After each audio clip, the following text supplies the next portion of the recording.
I know you're probably looking at your screen and saying, Torian, why are you about to read this article that was posted in March 30th, 2022? Well, here's the plot twist. I'm actually not reading this op-ed from 2022. I'm actually reading a whole different article, but I wanted to leave this up here because for some odd reason, people seem to forget who the biggest benefactors of affirmative action actually are while trying to pinpoint or point the finger at a particular group for affirmative action and try to blame that particular group of why they can't get where it is that they want to be as far as when it comes to college. Now, y'all know I did I talked in a live stream about a man by the name of John Yang. I believe his name is Jonathan Wang, who tried to apply to get into the University of California, Berkeley, and he didn't get in. He tried to blame affirmative action on it, threw black people under the bus. Turns out that affirmative action wasn't even used in that state since 1995, which was about 10 years before he was born. Then I did a follow-up video to that talking about how a lot of Asian Americans are split on whether to be for or against affirmative action. Now we have this story right here, and sorry about that pop-up, that I'm reading from the New York Post, where it was posted June 15, 2023, that says Asian and black students, so now they done found a way to shoehorn black students into it, reveal why they oppose affirmative action. Let's see what they're talking about. People around me always saw me as a typical Harvard man, Calvin Yang said. It was like my dream. His application was stellar, a GPA over 4.0 and a 1550 on the SAT and 2 varsity sports. Yang had also founded a policy startup in Canada that helped pass landmark legislation aimed at tackling climate change, landing him a spot on Canada's 30 for under 30 list. He even co-organized what was called the largest climate protest in American history, attracting over 300,000 people. The 21-year-old did everything in his power to become the Harvard man he had always dreamed of being. So when he opened up a rejection letter from the school, he was shocked. I remember just sitting in my room reading that letter over and over again and making sure that I hadn't mistaken anything, he told the Post. Yang said that it didn't occur to him that race might be a factor until he started comparing results with peer and realized his Asian classmates at the Dwight School in the Upper West Side were having similar upsets. That's when Yang, a second generation Chinese Canadian, started researching how affirmative action policies affect Asian American college applicants. He came across a group called Students for Fair Admissions. Now that name sounds familiar because I believe John Wang is also a part of that group. I remember that coming up when I was going over that in the live stream. If y'all are on my Patreon, if you're patrons on Patreon and you watch the playback, you can see me talk about that segment in that particular live stream. The nonprofit organization represents 20,000 students and parents who say they have been rejected from universities as a result of affirmative action policies designed to promote some minorities' admissions prospects at the expense of others. They filed complaints against Harvard University and the University of North Carolina, Chapel Hill, alleging that the school's race-conscious admission practices systematically disadvantage Asian applicants. Now they're starting to feel something and they're feeling left out. So now they're going to link up with the usual suspects because, again, they feel the same way and go after a particular group. And that particular group, of course, who I'm talking about is black people. But again, look at what I have on the screen. The cases have risen to the Supreme Court, where a decision is expected sometime this month. The outcome could determine the future of affirmative action in college admissions. Today, Yang is a rising junior at the University of California, Berkeley. How about that? Now, John Wang, how ironic, his last name is Wang and this guy's last name is Yang. How ironic is it that John Wang was trying to do the same thing that this guy was doing, because he was trying to go to the University of California, Berkeley. This guy who I'm talking about in this article got accepted into that school. I wonder if John Wang is going to come at him because maybe he feels that he took his spot. I don't know. Maybe if there's a quota to have been met, this Yang character filled that spot. And while he loves his school, he's become an outspoken advocate for fair admissions. People have said, oh, this kid is complaining about not going to Harvard when he's going to Berkeley. But this is far beyond me personally, he told the Post. I'm perfectly happy at Berkeley, but right now I'm fighting on behalf of the Asian community at large. Black people pay attention. He said he's fighting on behalf of his community, not people of color. I just want black people to know that when you're fighting for something, fight it on your behalf and don't let anyone deter you, because I can guarantee you that people are not going to come at him sideways and saying he's being anti-American. I just wanted to point that out there. Students for Fair Admissions case against Harvard alleges systemic discrimination against Asian American students who they say consistently score lower on the school's subjective admission standards, such as controversial personality ratings that allegedly measure traits like positive personality, likability, courage, kindness, and being widely respected. The school has denied those accusations. According to a survey by the National Association for College Admissions Counseling, 1 in 4 students admit race has a considerable or moderate influence on admission. In fact, Harvard even has different SAT score thresholds for prospective applicants. Asian students must earn at least a 1350 on the SAT to receive recruitment letters, whereas Black and Hispanic students need to earn at least an 1100. These revelations don't shock David Lee. The 60-year-old Queens resident and father of 3 learned them the hard way when his children, who are now in their early 30s, applied to college. I grew up during a time when we felt affirmative action would benefit Asian Americans. So they literally just told on himself right here. He said, I grew up in a time when I thought affirmative action would benefit Asian Americans, but now that they're realizing that it's not benefiting them in the way that they feel that it should, now they're against it. I've said this in videos, I've said it in live streams, I've even said it on other people's panels. Because it's not benefiting them, now they want to get rid of it. Well, guess what? Affirmative action was supposed to be for black people and it never benefited us. But we're not saying to go out there and get rid of it. We just get it. Like if there's something out there that's for us, is because it's on our own merit. And again, look at what's on the screen. He goes on to say, I had a big awakening when it came to my kids. The wake-up call came when his son applied for a high school program designed to help minority students in STEM. Lee says a representative for the program turned him away based on his race. That is what she said, and I quote, "Oh, you're Chinese, you're not a minority." Lee, a 4th-generation Chinese American and descendant of railroad workers, said the idea that Asians aren't minorities is insulting. In my family history, it wasn't easy to be in this country. You couldn't rely on anything else but yourself. When his children applied to college, he said he felt that their race was working against them, an experience that left him feeling just powerless. I knew something was wrong, but I had no voice, Lee said. For Asians, merit is our only pathway. If the Supreme Court, which currently has a conservative majority, finds in favor of the students, there are a number of possible outcomes. The court could enforce stricter limitations on how race is weighed in admissions decisions, or they could go as far as to eliminate race-conscious practices altogether. 4 out of 5 Americans say colleges should not consider race or ethnicity in admissions decisions, according to Pew Research polling released this week. Although the majority of all races polled opposed race-conscious admissions, Asian and Black Americans were more likely to support race considerations, with 21% and 28% respectively, than white at 15% and Hispanic respondents at 16%. Daniel E. Drefsnay, I don't know if I'm pronouncing his name correctly, 19-year-old first-generation Haitian American and sophomore at Syracuse University, feels that race should not be a factor in college admissions. As a student, I take extreme pride in work that I've done, he told the Post. Race-conscious admissions takes away from the narrative that you have for yourself, that I'm the hero of my story and I got into a school because I worked for it. If African Americans have this idea that there's a possibility that they're in Harvard because of affirmative action and not because they know their ABCs and 1, 2, 3s, that could hurt their self-image and their belief about being able to leave their mark on the world, he stated.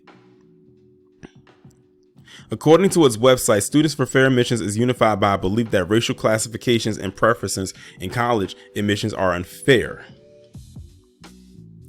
unnecessary, and unconstitutional.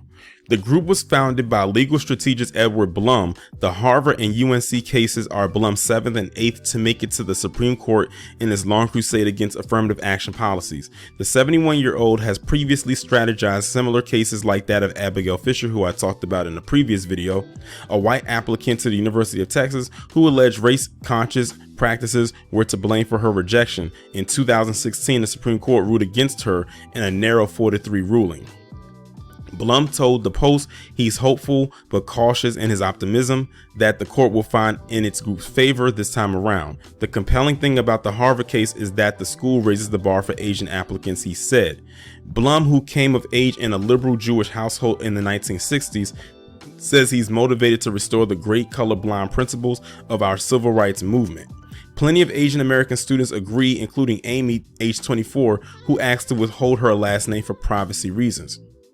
She was the valedictorian of nearly 400 students at her Colorado high school with a 4.82 GPA and a near perfect 35 on the ACT. And like Yang, her list of extracurriculars from state math awards to varsity sports, team captainship are virtually endless. So Amy set her eye on Stanford University when she applied to colleges in 2017. I know Stanford is a long shot for everyone, she said, but I was pretty disappointed when I got rejected. Ultimately, Amy, who now works as a consultant in Southern California, ended up attending the California Institute of Technology, or Caltech. Although she'll never know how much race played a factor in her admissions, the possibility that being Asian may have been a hindrance in her prospects still looms in her mind. People want affirmative action to be this thing that's correcting for historical wrongs, but they don't really consider the actual implication on another group, Amy said. It's like fighting fire with more fire. As a first-generation Chinese American, Amy added that she and her family don't feel race-conscious admissions are consistent with American values. We all thought of America as a land of equal opportunity. Yang agrees that a victory in the Supreme Court would mean a victory for the Asian community as a whole. Before I get into this, I want y'all to understand, they only shoehorned one black person in there and he was Haitian American. But they had 2 Chinese Americans mentioned in this and highlighted in the majority of this article, which is telling me all I need to know right here. It's mainly them and PC who want this gone. Mainly them because it's not working in their favor. You heard the father of one of them say that I thought it was going to work for me, but because it doesn't, now I want it gone. They're telling on themselves. Again, affirmative action was supposed to be for black people, but it didn't work for us. We complained about it a little bit, but we just moved right along. Either we gonna get it or we don't. It's the sense of entitlement for me. It goes on to say, Asian Americans are never too pushy in standing up for what we believe in our rights, he said. I think this will be a major win for Asian Americans across this country and a major win for Asian Americans becoming more engaged in the political process of this country. They're literally telling you in that last article why they want this gone. They said they think it's going to be a win for them and it gets them more engaged in the political process. So this is more than just them not getting able to be in these schools, in these positions, or whatever the case may be. It's a way bigger scale than just that for them. But they had to shoot on one black person in there. Granted, he's Haitian American, but they had to slip him in there somehow, some way to say it's not just Asians that are complaining about it. We have a black man in here too, a Haitian, might I add, who has something to say. But when you look at the article, the guy who was Haitian, his portion of the story was very, very short compared to the first person and the last person. So there you have it. They, in my opinion, are full of it. I know what their end game is, and I know why they're complaining about it. And I know who they're complaining on. But again, at the end of the day, this group right here is who benefits from this the most. Yet we are the ones that face the brunt force of it every single time. decision has started a new chapter in the saga of the history of Asian Americans in this country.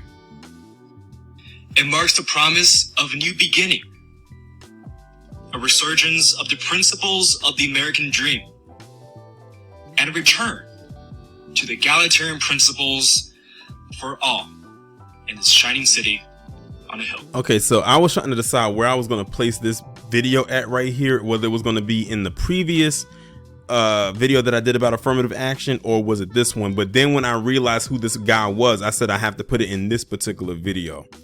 So this is Calvin Yang. His name was brought up in the first part of this video when I was talking about when I had that screenshot up of why, you know, white women are the biggest benefactors, or whatever it said, of affirmative action. But this is Calvin Yang right here, because like I said, I mentioned him in the article, and he was the one, or one of the main ones, that was spearheading the striking down of affirmative action.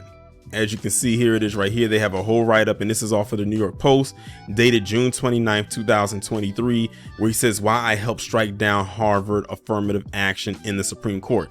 Now, I could spend a good chunk of my time reading this article, but I'm not going to do that. But there is one part in particular that I think has to be extremely pointed out of everything that this article contains. It says, going forward, Asian students are going to be able to focus more on who they are as people rather than trying to appear less Asian for an admission officer.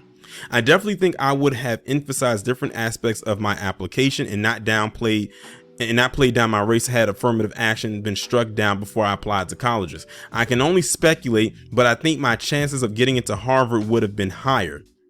It's definitely possible that race conscious admissions were what stood between me and my dream school. And even if I still didn't get in, I wouldn't be left to wonder if it was because I'm Chinese Canadian. Now that's very interesting, because I don't think the first part that I was talking about when it mentioned Calvin Yang, it mentioned where he was from. We just knew that he was Asian, so we didn't speculate it. But he mentions right here that he's Chinese Canadian, which means he's a descendant of China living in Canada. Most likely first generation born, maybe around that region. And he is going to bat for an issue that's happening in a whole nother country. Like, really pay attention to that. He is trying, well, not trying, because he actually did. He literally went to bat for something that's going on here in America, in the US, while he's a whole Canadian. And it actually went through. Like, really let that marinate right quick, that he was able to pull this off. But I'm here to tell him right now, what he has going on, what you heard in that video, is not going to play out the way that he hopes or thinks is going to. When I was looking through the comment section and I was looking through the tweets, it was a lot of people, especially even a lot of Asians, who were telling him that this was not the move, that this was not a good idea, of how this is going to backfire and how it's going to affect even more Asians. And then when that happens, what are you going to do? The slings and arrows are going to come your way.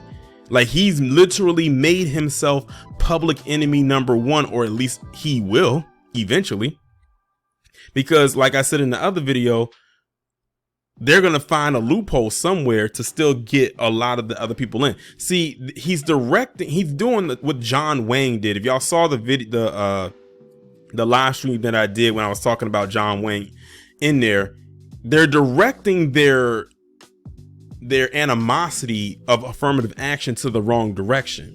They keep directing it towards black people. Again, I keep saying affirmative action was initially for black people, but look at who it benefited more, and that was white women. But they won't target them because they have to make us the enemy. They have been trained to say that we as black people are the enemy to them in all aspects of life, especially when it comes to things like academics. So what I truly believe is going to happen, and I'm kind of piggybacking off of my own previous commentary, is that when you look at what was not shut down it's still going to put Asian students into a bind. And what I mean by that, one of the examples is legacy admissions. Basically, people who went to the school who had family members that can help them get in just based off of a family member being alumni. And we all know, or should know, that when it comes to legacy admissions, the vast majority of them happen to be white. Another one I saw, I believe, was for the military. One was for sports and athletics, and that's probably going to be dominated mainly by black students or black athletes, black male athletes in particular, if they're talking about maybe football or basketball and maybe any other sport. But there was another one too. I think it was a donor based one as well. I believe those were the 4.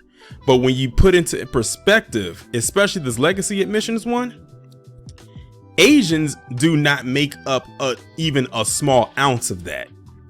So when you take into account of the legacy admissions, the athletic one, which is probably a scholarship based one, and the other 2 that I mentioned, this guy, Calvin Yang, and those who are in support of him, Asian or not, shot themselves in the foot.